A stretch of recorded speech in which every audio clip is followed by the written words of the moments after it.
All right, you guys, we're about to do this green bean casserole. I got a very simple, easy way for you to do it and for us to hook it up. You know what I'm saying? I hope you guys enjoy this video. You know what I'm saying? We like to work smarter, not harder, you guys. So I'm gonna make this real simple, easy. So let me get over into cleaning these up and I'll show you what you need to do to snip off these green beans. And let's get this casserole rolling. All right, you guys, so I just finished washing them off and stuff like that. So what you want to do is you know, break off the ends. You know what I'm saying? If not, just break off a little bit of them, you know, because they be stringy. You know, if they got little pieces like this on the end of it, you want to cut them off. You know what I'm saying? They're not edible, just gonna let you know.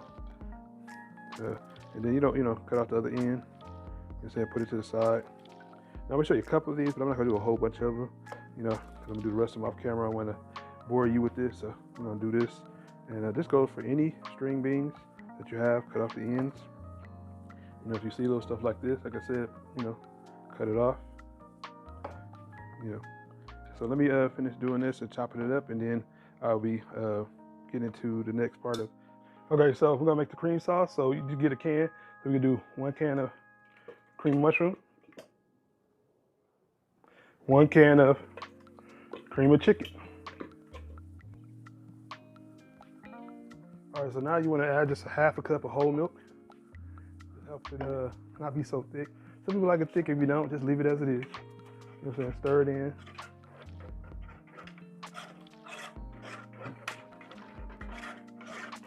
So all you need to do is stir it in smoothly.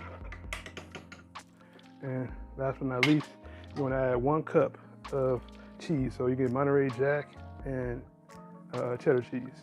Now some people just do Monterey because it's white. They don't want to see a difference in color, but to me it doesn't matter. This is actually stepping up your casserole. I add this in here. So just mix it in. Put your temperature on low. Let it melt down, and we'll get ready to start assembling everything very soon. All right, so now it's time to add in the bell peppers and all the little yummy goodness of layers of flavor into our sauce, you guys. So let's add it in. It's pretty much done. Bacon, onions, bell peppers, and garlic, you guys. You can't beat that. All right, so let's put everything in. I'm gonna fold everything into the sauce. Then while the cheese is melting, and pretty much you can turn off the temperature. It's pretty much done. And if you know how to do bechamel sauce, if you ever seen it, when you get to this point, you just turn it off the heat. Just sitting on, we'll do the rest. This is how you do not burn your sauce or your roux or your cheese sauce. This is good. One good tip, you guys. Turn off the temperature. All right, so while this is being done, I'm gonna move this to the side and we're gonna get ready to blanch our string beans, you guys. Hey guys, I have a quick tip for you guys. If you're wondering about, you know what I'm saying, how much string beans should you have in a 6x6 pan or a 6x9 pan, this is a great tip for you. What you can do is put your green beans in the pan and see where it fits. If it fits halfway, perfect. If it overflow, that means that you're gonna have too much because you remember you gotta put in the cream, you know what I'm saying, the cream of celery and other things like that. So this is wanted to be a quick tip for you guys. This is one way to try it, find out. If it's halfway in the pan, that means it's just enough, you guys. Hope you enjoy the tip. See you guys in the next tip. All right, you guys, I'm gonna show you a little pro tip on when we get ready to put it into the pan. Before you do, you put your string beans in the pan. Put a little bit of your sauce at the bottom of the pan. A little bit of it. Why is because, you know, we're gonna put the rest of it on top and layer it. So layer the bottom first. You know what I'm saying? So put all this yummy goodness. We want everybody to have a good old bite. So just put it around, spread it around the bottom and stuff like that. When it heats up, it's gonna melt to the bottom anyway, but you wanna start there, you guys. You wanna start putting your layering at the bottom. And that's about it. You don't need that much, you need that much more. All right, so we're gonna get ready to put the string beans in. You know, like I said, you definitely wanna make sure you blanch them first. Hopefully you listen to the tip I had regarding, you know, how much to put in here. Put it straight in the bottom. Yep. Put it straight at the bottom. Because we got more layering to go. I'm gonna get ready to put the rest of this in, and then I'm gonna show you the next layer.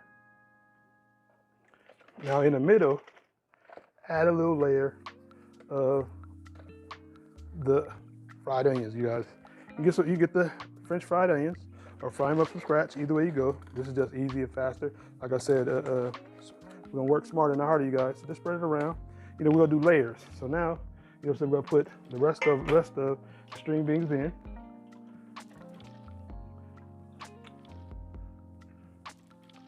Spread it around.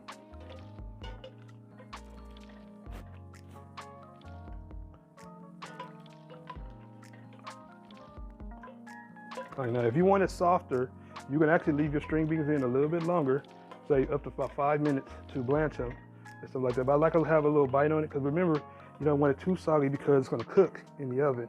And don't forget to put your preheat your oven on 375 degrees. Mind you, everything is already pre-cooked and done. So right now, you just, you know what I'm saying, marrying all these flavors together.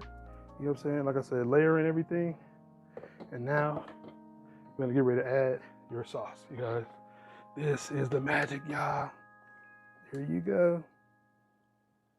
Now you can't tell me that don't look good. Get it all over the place.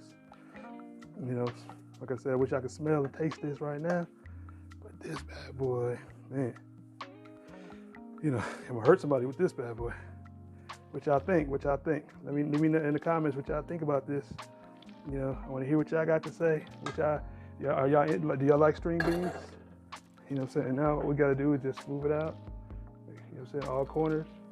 Everybody get to their corner. Box turn. Everybody get to the corners. You guys. Man, it's amazing, guys.